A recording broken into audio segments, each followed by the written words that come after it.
Welcome, everybody. Good morning, good afternoon, good evening, depending on where you are watching us from. Thank you for joining us. My name is Roxane. I am a luxury travel planner. I've been a travel planner for 35 years, and I'm happy to share with you that I have Darren Dolan here from Viking. He is my business development manager. He is here to support me with everything Viking. And Darren, how are you doing today? Thanks for Hey, joining. Roxanne. Lovely. Thank you. Yeah, pleasure to be here. Great thing. So I know we've had this in the planning for a little while, so glad we're able to You execute. want to see And mine? let's have a bring an amazing audience together. And I'm gonna, as it's the first kind of our launch together, I think we're gonna get have a nice little chat about all things Viking. Okay, perfect. Okay, great. So, Darren, would you like to share your screen now? Will do. Absolutely. Same thing. So there. How's that looking, ladies and gentlemen? Can you see the opening slide? Yes, we can. Thank you. Perfect. Perfect. All right. Oh, sorry. Oh, Jumping ahead of myself. Just okay. Well, making sure Darren, it works. I know that we were just going to kind of have a fireside chat. We're just going to Yeah. ask some questions about Viking. If any of you guys have any questions, there is a chat in the meeting that you can ask any questions. We'll do our best to get to today. If not, we will get back to you. Okay. But Darren, let's start with the first question. Let's see here. Can you provide us a little history on Viking? Sure, I can indeed. Well, actually, it's August, so this is our anniversary month, as we like to say. 28 years now. It's been a fun ride. Of those 28, I have been with the company now for just over 14 and a half. So seeing lots of changes, a lot of exciting new things, of course, the beautiful thing about the brand is, having the same leader at the helm for the entire 28 years. If you're not familiar with our chairman, Mr. Torsten Hagen, an absolute leader, an absolute inspiration to us all, and a man who just doesn't sit back. He's continued to grow, to diversify the company, and bring us to where we are today. And very exciting. We're just over a year in. We just had our second quarter earnings, so we went public last year with great success as well. And the beauty of the history of the company is that we really haven't wavered. While we started off focusing on the European client, the decision was made around about late 2000s, 2008, 2009, that the future of Viking would be here in North America, where we would start to focus on the US and Canadian client. And so around about 2011, that's when we established a sales team, support team. And in 2013, we entered into what we now know as river cruising for the North American traveler. That is awesome. And thank you for bringing it to the United States and Canada. As an agent, you're such a great product to work with, and there's always support behind me, and it's just an easy product. And people are constantly rebooking on board. It's just you're just easy to work with, Darren. That's So we know you as Viking River, but you're so much more, correct? Yes, we are. We are a lot more these days. It's again, it's very exciting. It's like waking up and what's new today? And it's been kind of that story over the last decade, as I mentioned. From our origins in Europe and in European river cruising. And then in 2013, with the launch of the Viking longships, that really then introduced the brand to the North American market and what river cruising was, it was, I think back not so long ago when this is all happening, and I said, "Hi, I'm Darren from Viking, and I'm here to talk about river cruising," and clients and guests would look at me and thinking, Viking kitchen appliances, Viking what, sailing on the Mississippi. There was a lot to be done and a lot to be brought about the attention of river cruising as a accommodate, excuse me, but a vacation option. And so we got going. marketing really is what we do. We started finding email addresses, we started finding mailboxes, and I'm sure many of the clients on the call today receive our mailings, if not weekly, but daily. And so we really did start creating a brand. But the success and the real injection we saw into the brand recognition was our partnership with Masterpiece Theatre and that wonderful show Downton Abbey that we saw, and we just saw millions of people viewing our little 30-second segment. People realized, well, what's this nice little ship sailing past the government buildings in Budapest? And momentum grew, and we started to see success and brand recognition. So it wasn't too long after that, like 2015, our clients were asking us, we would love to ocean cruise, but the Viking way. And Mr. Hagen himself had headed up a wonderful cruise line back in the day, Royal Viking Lines. So it was a burn in his belly as well to get back into ocean cruising. So the Viking Star was the first of what is now 12 identical ocean-going ships, but keeping the essence of the experience very as close to possible as what we've enjoyed on the river. So we start talking about the immersion and maximization, length of time in port, the all-inclusiveness. So Ocean launched in 2015. Wow, 10 years ago now. But we had to keep on accommodating the needs and the wants of our guests. And so, exploration has become very popular over the last few years. So it only made sense that we entered into that market too, with two absolutely magnificent ships, the Viking Octantis and Viking Polaris, to provide an expedition exploration experience for our client. And then finally, here on our own doorstep, domestic river cruising here in the United States. Again, our guests wanted to travel and see their own country and travel on the Mississippi, which we are now able to do all year round, sailing on the Viking Mississippi. So we are quite unique in the fact that under one brand that we are today, we're known as One Viking, that we can bring all these wonderful experiences globally to the Viking client, enjoying the same inclusions, traveling with the same people, and traveling for the same purpose and reason. That thinking person's cruise we talk about, cultural immersion globally. So, yeah, we're a lot more than a river cruise line today. One thing I like on your ships too is that all your ships are identical. And so I'm not constantly trying to find the newest ship, the newest thing, the newest, and some of these other brands you're searching for that. You want to be on the newest, the best. But you're all the best. Your ships the riverboats are the same. If you get swapped in the river, I know it's a bit of a work that day, but Viking does such a great job, and you come back and you don't even feel like you're on anything different, but you just have to unpack a little. But I mean, but it's just really nice that your ships are identical like that. And I'm glad you said that. We make it easier for our guests. We make it easier for you, our client. When we look at our fleet of almost 110 ships now, I'm not going to ask you to to learn all about 110 tech plans, right? And I think another advantage of that coming up as well, it's the fact that our clients, your clients, our guests can choose wherever they want to go in the world, particularly if we look at the ocean, and not have to make that decision or that sacrifice. Well, on brand X, they have class this of this ship traveling where I want to go, but I don't like that class of ship. It's streamlined. And really, that is the essence of one of the pillars of our success of being a wholly owned and operated company where we streamline everything to that. So thank you for bringing that up. Yeah. And so, Darren, what does make Viking different from other brands that are out there? What are some big things that come to mind?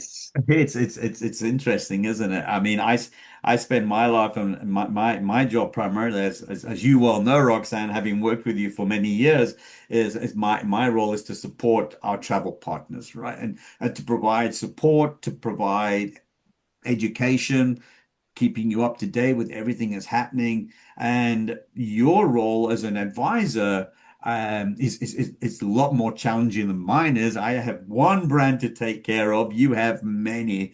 And I think what our main role is to provide differentiators. We always get asked that question. Why are you better than B? Why is B better than A? No, it's why we're different. And I think there are amazing brands in the North American market for your clients to choose from. And it's best that we know who we are and that your clients know who we are, because that aids them in making the right choice, the right product for the right guest. And so, we know we have a tagline. We cannot be everything to everyone. So as I'm talking away here, you see one of my favorite screens here. It looks very negative because we're saying no to everything. But in essence, what all these no's are actually saying is actually what you are going to experience and what you are going to have included. So as you peruse that list there, it's the first two items that have really have set us apart from most. I'm not going to say all, but from most. And it's these 2 points that really attract guests to Viking, or it may even deter, right? Or we may know immediately if you as a travel advisor, Roxane, get inquiry from a family with children and such like that, and they maybe received our ad or they've seen it on TV and they say, "Oh, we want to go on that Viking ship." Then you as a professional can advise them immediately, but I'm so sorry, but Viking is an adult only cruise line. 18 is our minimum age to travel. And you may know your client, and you may know the fact that they love to spend time in the casino if they're cruising or going on vacation. Again, you're able to guide them and say, listen, I know you love to spend some time in the casinos and you're inquiring about Viking. Are you aware there's no casinos on Viking ships? So, it really, this slide is a really great tool for you, our travel partner, as well as the clients on the call today to just have a view of those and help them realize that the differences, particular first two differences, separate and differentiate us from many other cruise lines out there. Yeah. Viking is a great line. And you say it's a thinking person's cruise. What is a thinking person's cruise?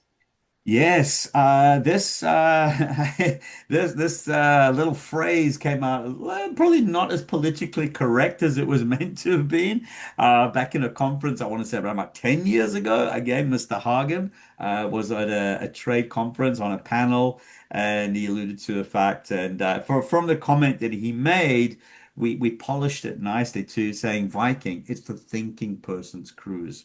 And this goes back again to the client, which knowing who our Viking client is, knowing what the Viking client is looking for, knowing what the client loves to enjoy.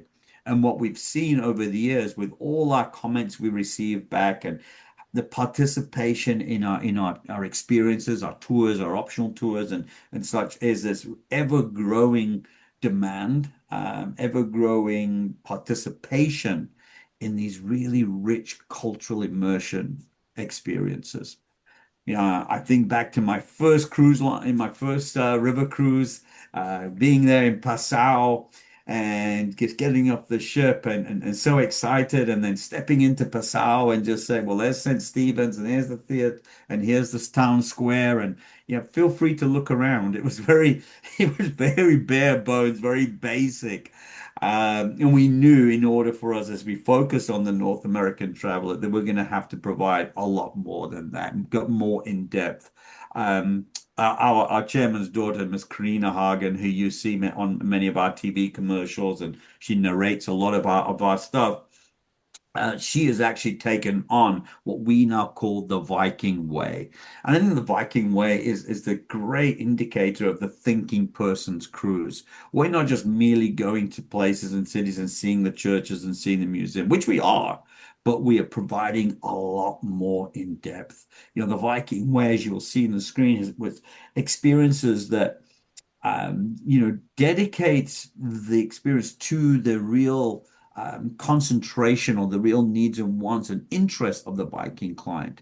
We like to say that the Viking client is joining us, Viking guest is joining us. We've all got there's a very general interest as we all come to this like-mindedness that we talk about. But even within this like-mindedness, we get segmented by our own personal interests.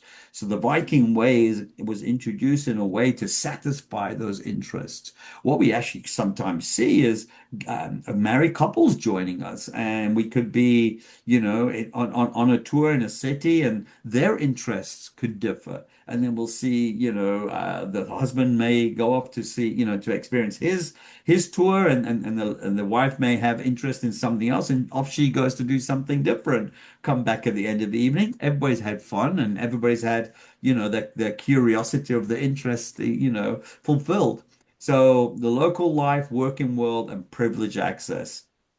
As I've been talking, I'm sure you've been reading of some of those. They all, I think that the topics really, cement exactly what these experiences are going to be all about. And, the local life. This is really where we are going to towns or cities and places. We are rubbing shoulders with locals as they're going about their daily business, and participating in their interest in their own local backyard. The working world, again, great examples of interest, and taking these groups who would be interested in mechanical engineering, construction, and such like that, to have them enjoy experiences in the working world. And then, our red carpet experiences, the ones that are, when we say privileged access, these events are exclusive to Viking travelers. They're not available. They cannot be enjoyed through any other cruise line, any other tour company. They are exclusive to the Viking clients. So a couple of wonderful experiences there. We'd like to talk about the bragging rights, right? Where we get to come along and enjoy these experiences and bring them back to our friends, and over a dinner party or drinks, and experience, share your personal experiences of what you had with Viking. So we're ensuring that we're immersing ourselves culturally, providing many options to enjoy these beautiful destinations. And it's not just off the ship as well. We have a lot of the cultural immersion aspect coming onto the vessel as well. Yeah, Viking offers a lot. I mean, you can definitely sit back and read a book, or you can do as much as you want throughout the day. You definitely can find a quiet spot. There's so much. For that first time cruiser, Darren, that river cruiser, first time, what river would you suggest? What route? It is quite a simple answer to question to answer. But of course, in my fashion, I will do it in a roundabout way. Because here we are viewing the map of river cruising, right? So this is the map according to Viking cruising. And what we see immediately, in the main picture frame there, is the focus of Europe, and that's where river cruising for us lies, predominantly.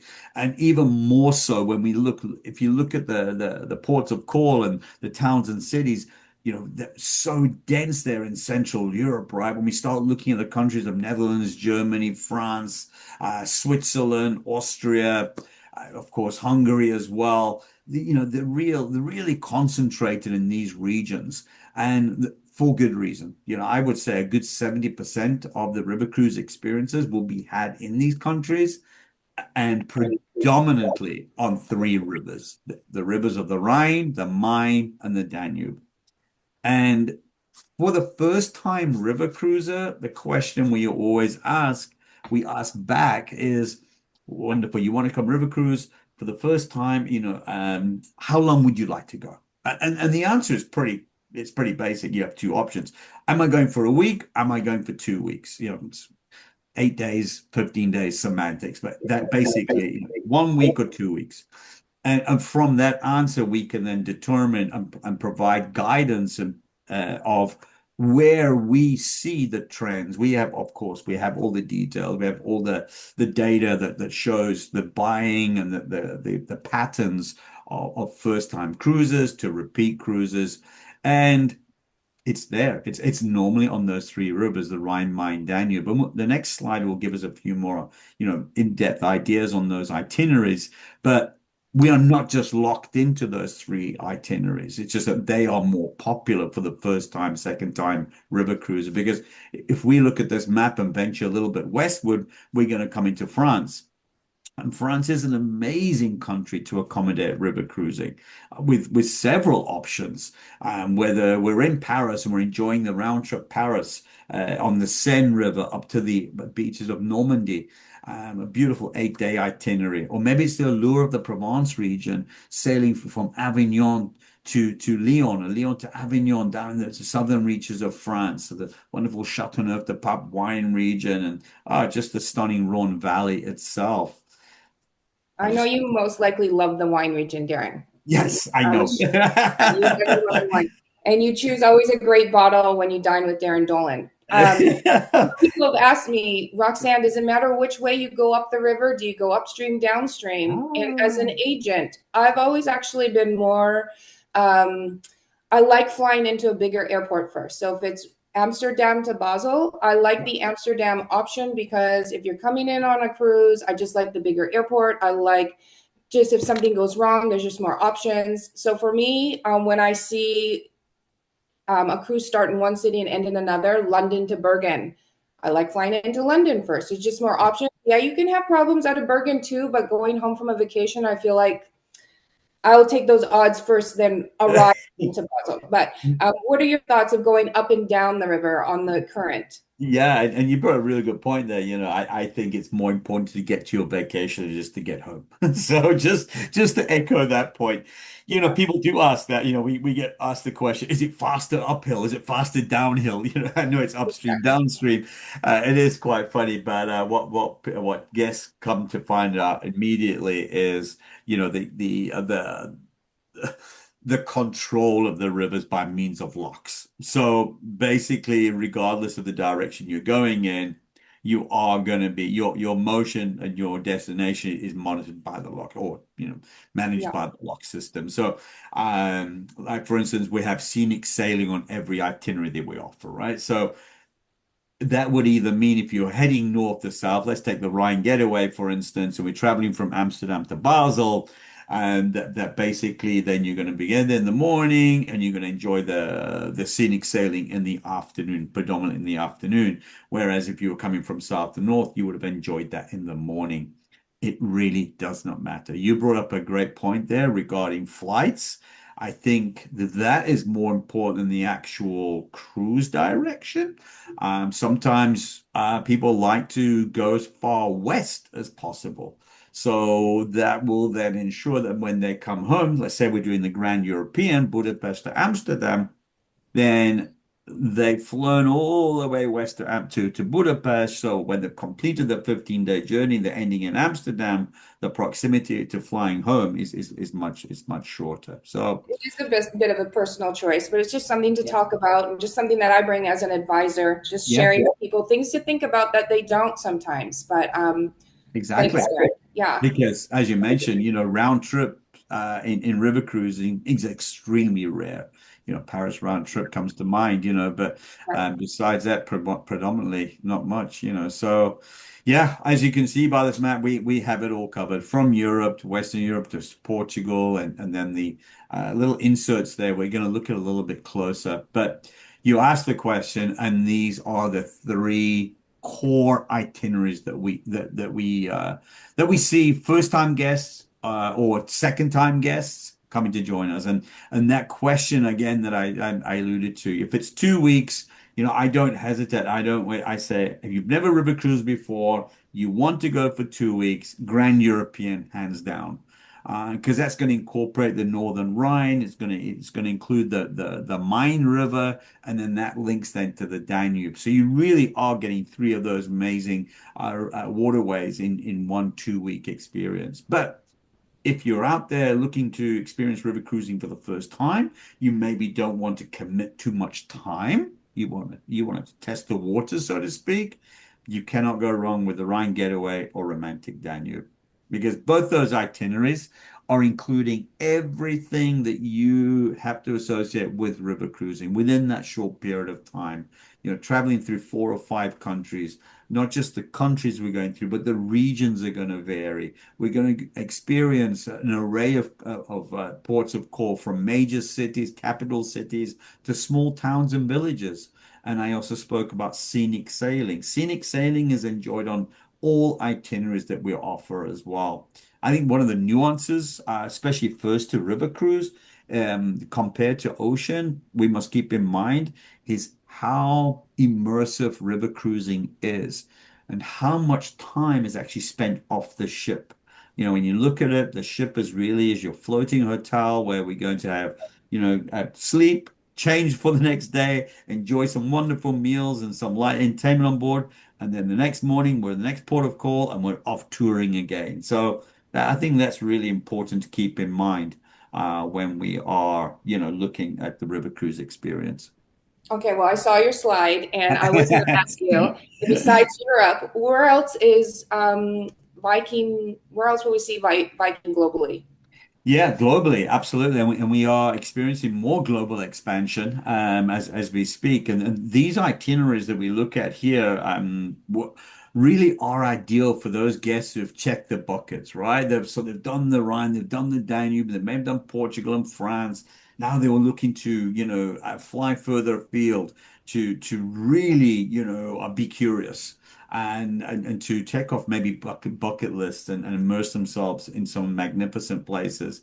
But while we are expanding globally in river cruising, it's very important to remember that wherever I'm sharing with you now, that Viking is responsible for the entire management. So the ships we're going to see are Viking designed, Viking built, Viking managed, Viking owned, Viking operated, even as far places. That wasn't always the case. It's not always the case with other cruise lines either. In some cases, they may be chartering a vessel, maybe using third parties. It is not the case with Viking. So two great examples I'm going to share with you here right now. Of course, we're going further afield. So, we're not going to fly into Vietnam and Cambodia just for 8 days. So you can see, that wonderful 15-day time frame. These are, 15 days for Viking guests are just right. It's a sweet spot for us because I guess I just love to go away for 2 weeks. So as you will see in this particular tour, it is combining two countries as well as linking those two countries together with cruising on the Mekong River.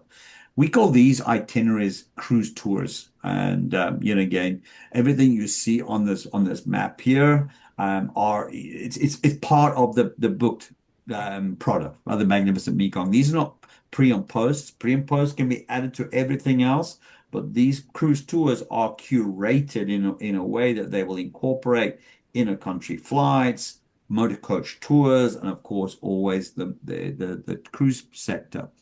As you'll see here, and of course, one of the draw cards for this very itinerary, if we look at the bucket list collectors, is our visit then, obviously, to Siem Reap and then the Angkor Wat temples is always one of the main draw cards for people enjoying this magnificent itinerary. Again, a little bit different to our European experiences, but cruising and touring all the same on a Viking vessel. Here's the first of our brand new vessels, a second ship to join soon. This is the Viking Saigon.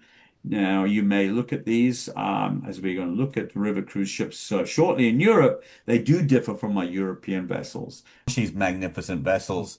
The Viking longships really did bring a change to river cruising. Predominantly prior to that, ships were of European design and really hosting European travelers. What we knew was going to be the future for Viking was to create and design these vessels that accommodated the needs of the North American traveler. For the North American cruiser who had become accustomed to options of choices of verandas and balconies, alternate dining venues, suites, and all these things, they didn't exist. So that's when we came along with these Viking longships. And when we say what's the difference is the beauty of it is for all of us, for most of us based on those popular itineraries that we featured earlier, if you're traveling on the Rhine, the Main, the Danube, southern France, you are going to be on one of these Viking longships. And the only thing that's going to change is the name on the front of the vessel. So we created and designed this beautiful patented front bow, right? The bow section of our ships is squared, which you can see is quite unique. It is actually patented as well. So this is a beautiful location for both dining and viewing. Because of the square design all the way forward, it's allowed us to keep our sun deck all the way forward as well. This has now created a ship that has three full decks. Also, it's allowed us to position the public areas further forward on the vessel, as you'll see on this image here, the Aquavit Terrace, and then the Viking restaurant below, and the Viking lounge above. And then just from that center section of the ship, you'll see the little Viking logo there. Everything from that center atrium all the way aft is dedicated solely to accommodations. Three decks of accommodations, the lower, the middle, and the upper. Roxanne, I always like to give a little asterisk there and just to, point out the fact that the lower deck accommodations are of what we refer to as the standard staterooms or the swan view staterooms, as we always like to say as well. Access to the lower category accommodations are by means of a quite a steep staircase. That's always very important to keep in mind. The elevator that we have on board services both the middle and the upper decks, but not the lower. And once you enter into these standard staterooms, it's kind of what we call a fixed window. So you step in, you look at your window towards the ceiling, and of course, we don't open those windows. They are a river view stateroom, so it goes without saying. But then everything from the middle and the upper deck will have a form of opening. What do I mean by that? The leading category of those accommodations would be a French balcony stateroom, right? So it's kind of the sliding door, the sliding French door with the perspex right there. So you don't actually have physically step out to anything. But the majority of the staterooms are of the veranda category, with a small sit-out veranda. Then we also have 7 veranda suites. And then the 2 staterooms that normally sell out first are the amazing Explorer suites that we have on each single bed. And you'll see those positioned on aft of every ship. We just quickly discussed accommodations there, but I'll go back to my point about the essence of river cruising that we spoke about earlier. How much time is spent on the ship. It's extremely limited. How much time is spent off the ship is more so. So time spent on the ship is limited. Therefore, time spent in your stateroom is even less. So it's always something to consider, specifically if you're coming to river cruise for the first time. Of course, make yourself comfortable, but what we realize sometimes that people will sacrifice the value aspect, right? And in order for them to enjoy the cruise in their own chosen category of accommodation. So they have been most successful for us. As I said, the beauty of the fact that for the most part, the long ships are of identical design. Identical. When we step on board the ships, we have that wonderful Scandinavian contemporary design. And this is across all our fleet. We're going to look at some of our ships from our other aspects of cruising, but what you will notice immediately is the similarities throughout. And when we step onto our vessels, you're going to see the use of light woods, metals, but glass. Glass is the major feature across all our vessels. So it allows that natural light to filter in wherever you are on the ship. It's very airy, very welcoming, very open. And that's really what we've gone for.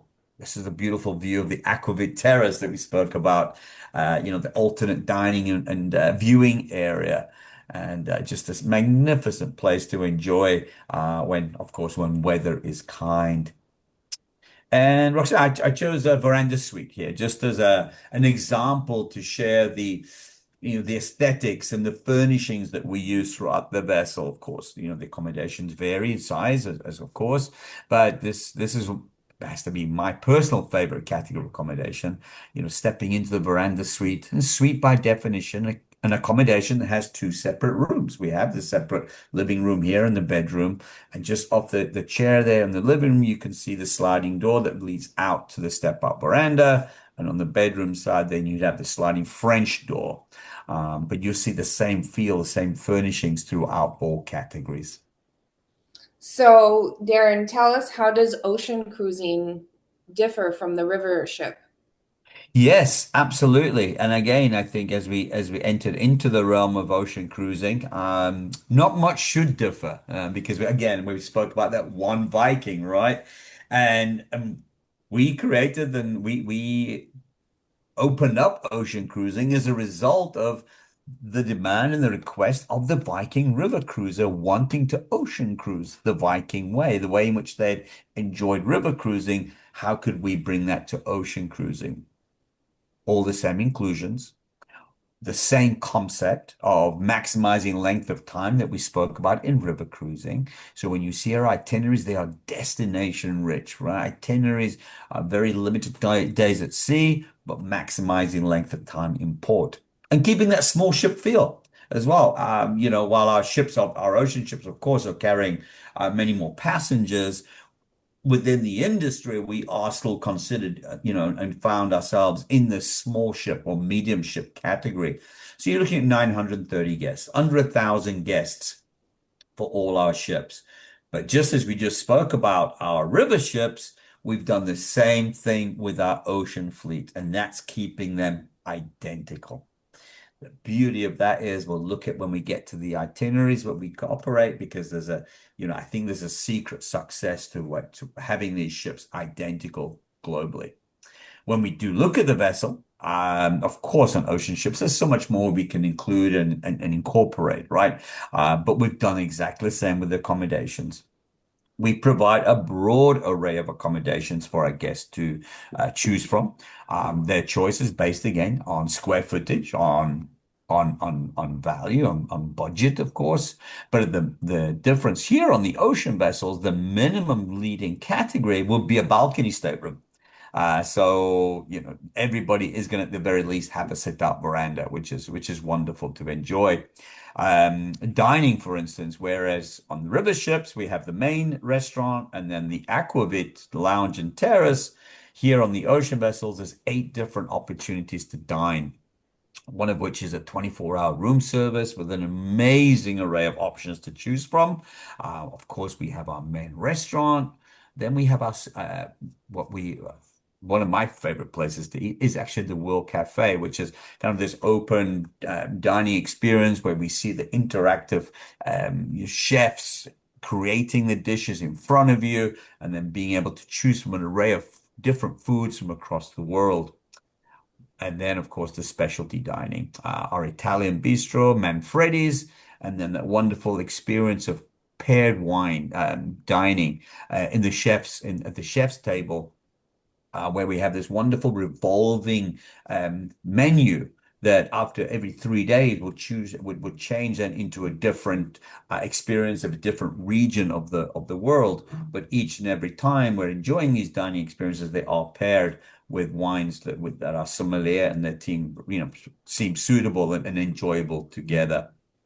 So we've got the accommodations, we've got all the dining. The main pool area is a remarkable place with its pool grill as well. When it comes to entertainment, the theater is a magnificent setting, high, as you can well imagine, state-of-the-art lighting and AV.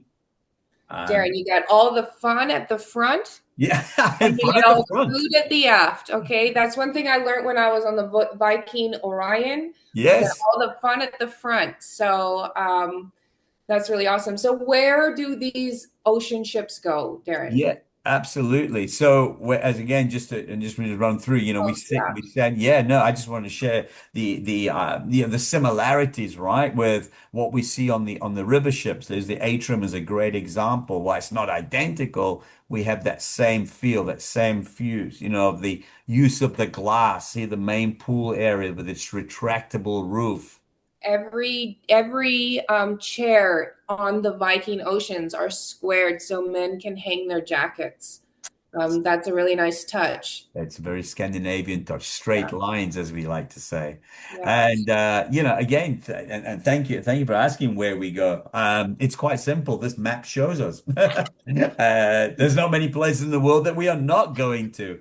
And we started speaking earlier about the design of the fish, the fact that the fleet is identical.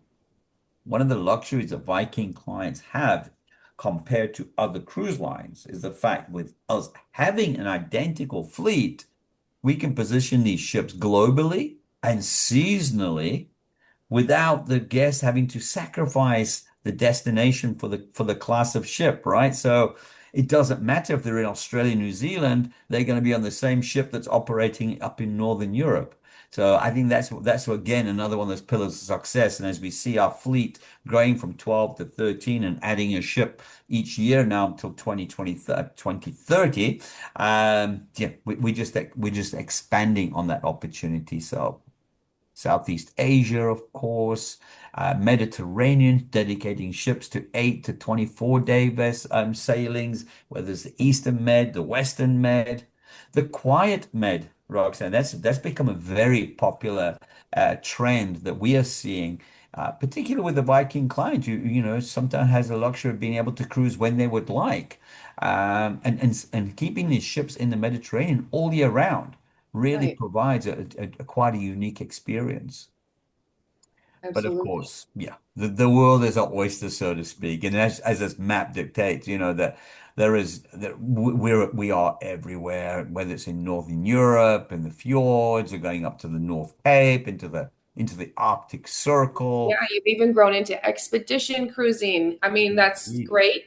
And so tell us a little bit more in the introduction about Viking expedition and what's offered. Indeed, you know, we've just gone through the rivers and the oceans, and we share that wonderful cruise map there.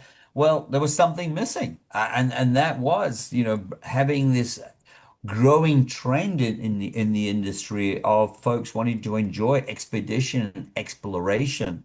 And so how would we do that? We would do it the Viking way. And these two magnificent vessels, the Viking Polaris and the sister ship Viking Octantis, were designed with that Viking feel, but obviously to operate in conditions that our ocean cruise vessels could not, and to keep that nice medium, bright medium size when it comes to accommodations, but also to keep that focus on on the research and the science aspect. I think this is one of the beauties of the vessel and the experience that we have designed, that these are just four of our core partners that we've started with. These core partners have now grown to 12, 14 maybe, of different, you know, universities and study centers globally. These guys really helped us put us on the map. The Scott Polar Institute, University of Cambridge, particularly heavily invested when we down in Antarctica. Cornell Lab of Ornithology, which is the study of bird life, being able to, you know, track migrations and such, whether we're in the north or whether we're in the south.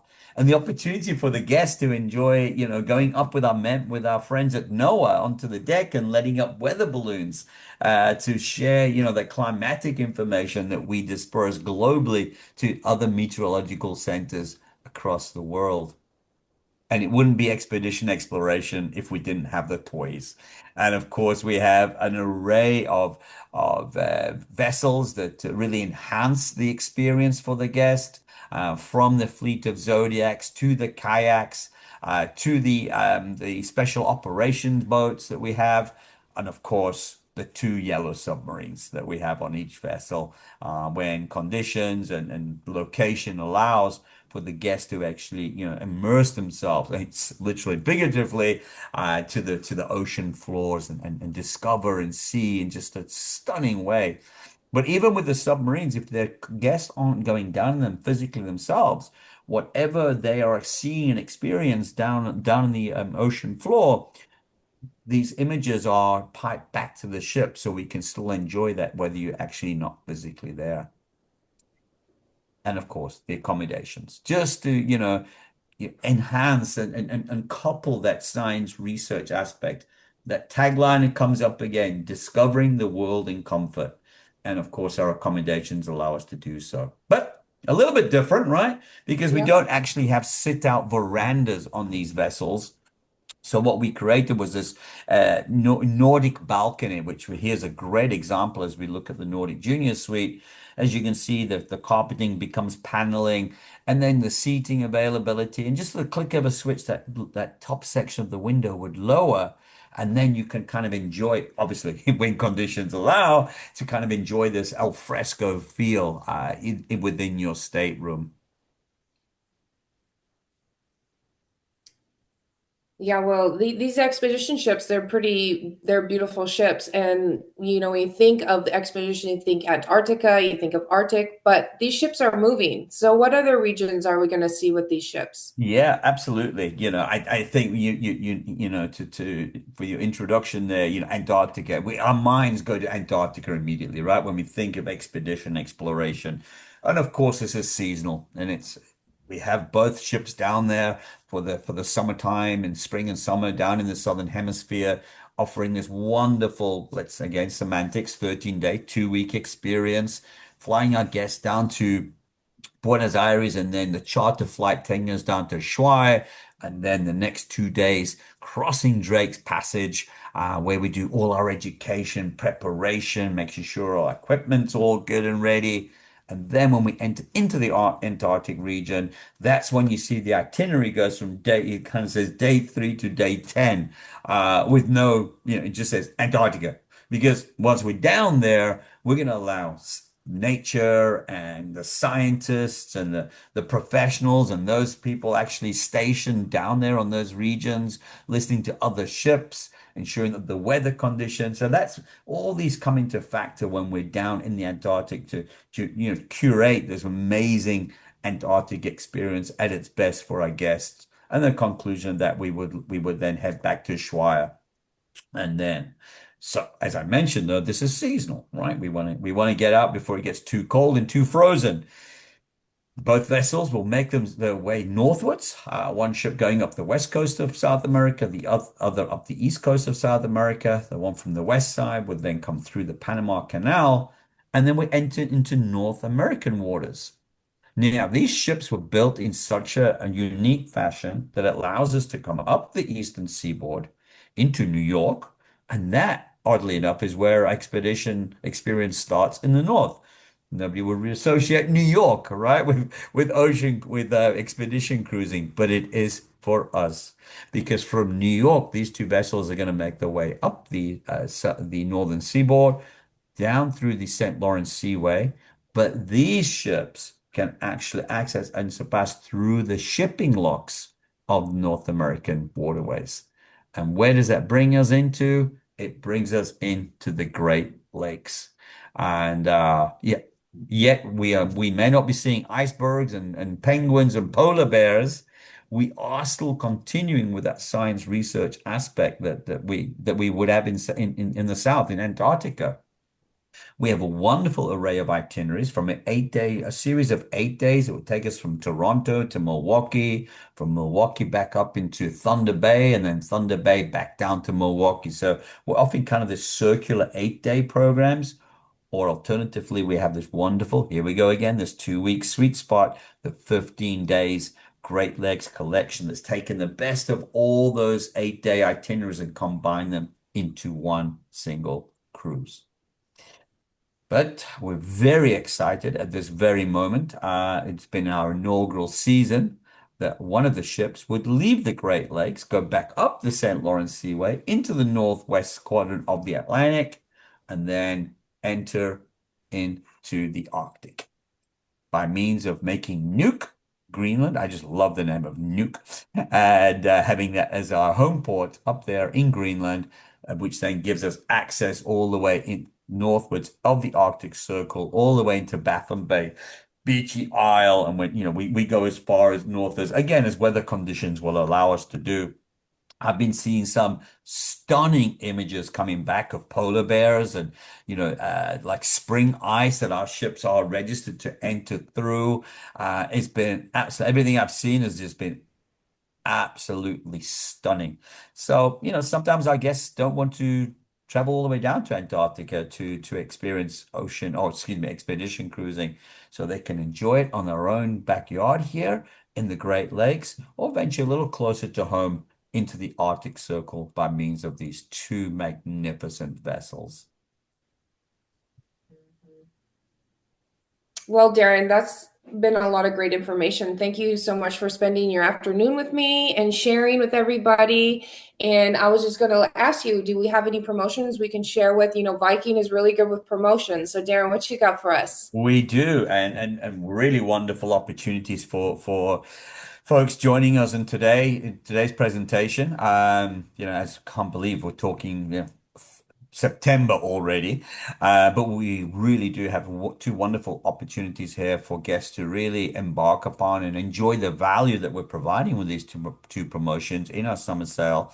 And your choice sale, which I think is absolutely magnificent. You have the option between choosing the SBN 9, that's SBN 9. That gives the guests the option to choose shipboard credits up to $1,000 per couple, and that's based on length of cruise. Or alternatively, we are on the BEV9. We are offering then the free Silver Spirits beverage package together with included gratuities as well. So guests booking any cruising from, whatever, if there is anything left for 2025, but in 2026, 2027, 2020. The clients can have the opportunity to choose between either of these two wonderful value add promotions that we're offering this month. That's awesome. Okay, well, thank you again, Darren. That was really great. Listen, if any of you guys need a great travel agent, I would love to help you. If you have a good travel agent, hold on to them. And if you